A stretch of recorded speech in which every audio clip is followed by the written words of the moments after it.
O shpitja e radhës thotë kështu: Selam aleikum, valla, kam një pyetje për hoxhën e nderuar Bekir Alimin, kur do të ketë mundet të jap një shpjegim lidhje me këtë, që ardh mundësia.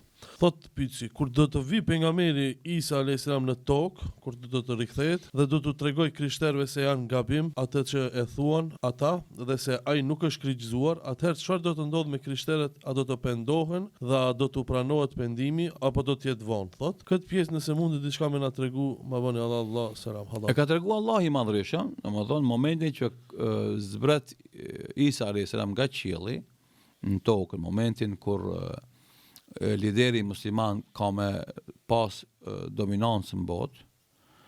Isa alayhis salam kur zbret, një pjesë e sinqert e krishterëve kanë me besu besimin e vërtet. Sepse Isa alayhis salam ka thonë, unë jam biri i Zotit, jam njeri si ose gjithë njerëzit tjerë, edhe mu duhet me pranu si pejgamberi i Zotit edhe si njeri rëndomt. Krishterët e sinqert kanë me pranu këtë fakt, edhe kanë u pendu nga botkuptimi i gabuar që kanë pas. Një pjesë ka me refuzu, sepse ky rast që e përmend Allahu i Madhëshëm në Kur'an, domethënë kur të vinë ajetet e shenjës së Kiametit apo disa prej tyre kanë me besu Isa alayhis salam ka qëllimin këtë rast, lem tekun amen min qabl, që s'ka besu më herët në këto fakte. Mirë po, në këtë rast nuk i bën dobi besimi tyre. Një pjesës që kanë me besu sinqertë, kanë me pranu këtë fakt, kanë me korrigju besimin e vet, kanë me vazhdu jetën si besimtar. Një pjesë domethënë kanë me qenë manipulant situata dhe rrethonave. Edhe kjo tregon do thotë faktet, edhe fakte tjera historike tregojnë se shpesh herë njerëzit manipulojnë me të vërtetat fetare. Edhe ku është e përsia e Islamit prej feve tjera, se libri i Islamit, Kur'ani dhe Sunneti, thonjët e Muhamedit sallallahu alaihi wasallam janë publike dhe i mundsohen çdo njeriu t'i ketë para vetes.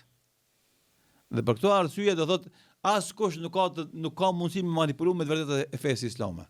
Se unë si hoxh për shembull, unë muj me fol çka du, ama ti si xhamat më thon argumenti, them Allahu ka thënë Kur'an kështu. Ku është ajet? Them çe lezoja.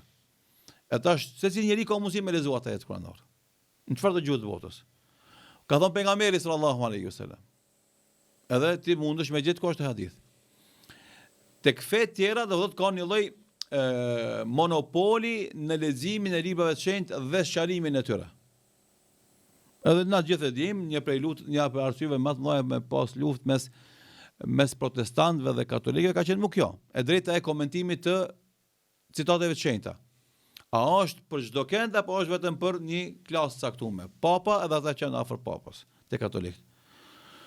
Te na musliman nuk ka domethënë, nuk ka monopol mbi fen, të gjithë që dojnë me lezu edhe me mësu fen, mundin me mësu fen. Për shembull ti je mjek, po don me mësu fen, mundesh me bëu edhe hoç.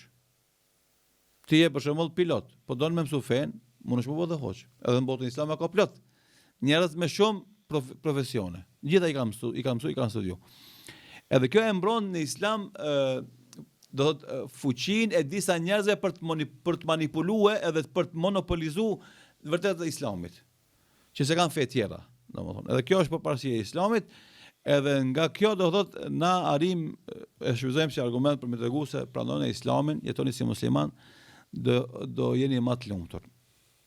Tani ti kthehemi pyetjes së një konkretisht, domethënë, do ketë njerëz që do e pranojnë Isa si pejgamber, do të pendohen nga kaluara, ata do shpotojnë, do ketë njerëz që do vazhdojnë me insistu mendimin e gabuar tyre, ata normalisht do ndeshkojnë. Andaj, nëse kujtohet prej shenjave të Kiametit, përmendet hadithi pejgamberit sallallahu alaihi wasallam se bie gjizja, njëra prej 3 formave të komunikimit mes shoqërisë islame dhe jo muslimane brenda saj edhe jashtë asaj. E ki luftën, e ki gjizjen, edhe ki pranimin e islamit. Në kohën e Muhammed ibn Abdullahit, liderit musliman që ka më udhëheq umetin islam në atë kohë, bie opsioni i gjizjes.